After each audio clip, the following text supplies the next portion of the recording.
Banyak Al-Quran dan Al-Hadis yang mengenai tentang zikir, sehingga tak terhingga banyaknya. Di dalam kitab Fatyatur Rabbani, Siril Asrar, Tanwilul Qulub, Hikam, Sandatus Saniyah yang berisi ucapan ulama-ulama soleh lagi arifin, ulama-ulama tasawuf yang menjalani ilmunya. Mudah-mudahan Allah Subhanahu wa taala memberikan manfaat ke suatu tempat dari zaman ke zaman, dari masyriq wal maghrib, dibantu dengan syafaatnya kanjeng Nabi besar kita Muhammad sallallahu alaihi wasallam.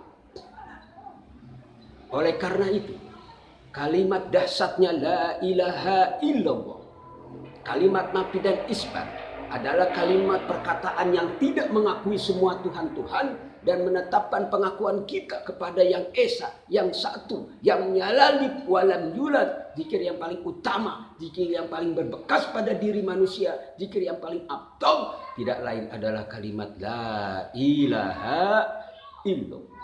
Andai kata langit dan bumi beserta isinya, lautan, gunung, kalau ditimbang masih lebih berat dengan kalimat la ilaha illallah.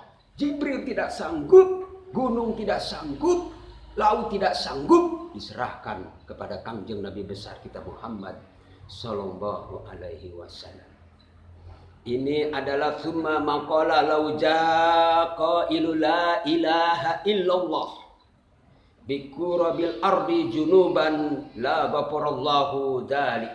Andai kata jika seseorang yang mengucapkan kalimat la ilaha illallah, meskipun ia mempunyai dosa besar antara langit dan bumi, pasti Allah akan mengampuninya itu.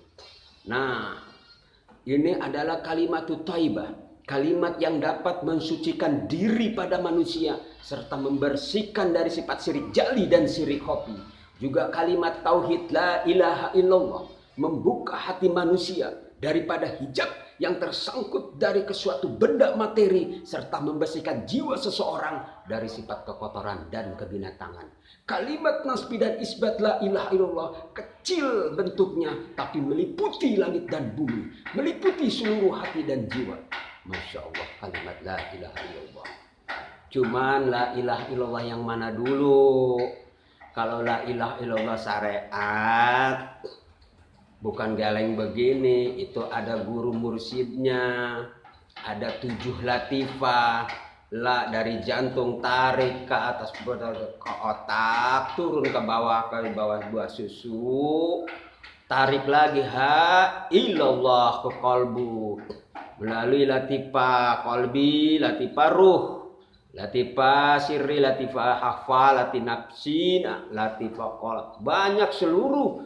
Itu nanti akan menjadikan rahasia aneh orang yang selalu atau istilahnya bertawasul. Dia akan diberikan ilmu laduni, rahasia aneh yang bermacam-macam alamat dari Tuhannya. Ada juga istilah orang terdahulu, kalau kita khotamah dalam kitab Ukudujuman, itu nanti kejadian yang nggak tahu akan diberitahu. Yang selalu bermujahadah, riadoh, latihan menentang melawan hawa nafsunya, diberikan keanehan. Tuh saudara lu yang ada di Jawa, lihat, kita udah diberitahu. Saudara lu tuh yang ada di Banten. Karena apa? Yang selalu Allah terus yang akan disebutkan. Cuman hati-hati, kalau kita sudah punya ina gini, kita harus merendah diri. Kalimat tauhid yang kita berpegang teguh, yang akan kita nanti bakal pulang ke rahmatullah. Syahadat yang kita ucapkan bersaksi di dalam sholat, kapan kita akan menyaksikannya? Kapan kita bersaksinya? Kalau la ilaha illallah memang sudah menyaksikan kejadian aneh, cuman bukti itu untuk diri sendiri, bukan untuk kita. Kalau kita bilang sama orang lain akan percaya. Jadi usus pada diri kita, latihan menentang hawa nafsunya, terus latihan riadoh pada santri semua yang melalui ilmu salaf, kita tahu ilmu mantek, ilmu segala macam. Dari tingkat dasar kan dari amil jurmiyah, musorob, udah semua ini kuasai. Yuk kita indit, kita meningkat melalui ke thariqah, meningkat lagi melalui hakikat dan ma'rifatullah. Itulah kalimat dasar nanti la ilaha illallah. Jadi ada kesungguhan, ada kemauan. La ilaha illallah. Enak. La ilaha illallah, la ilaha illallah, la ilaha illallah, la ilaha illallah, la ilaha illallah, la ilaha illallah, la ilaha illallah, la ilaha illallah. Terus lama-lama seakan-akan pengen menyendiri, seakan-akan dengan zikir itu hati kita batin sebeh kenyang, kalau bahasa ininya. Jangan ngasal la ilaha illallah. Nggak ada kemauan, nggak ada kesungguhan bahwa kita benar-benar dekat kepada Sang Maha Khalik.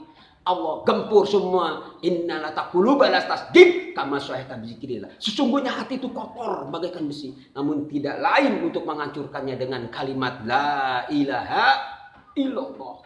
Itu cuman kalimat ini yang selalu ayo latihan dengan apa yang ada di dalam batin kita melalui latifah-latifah itu tersendiri.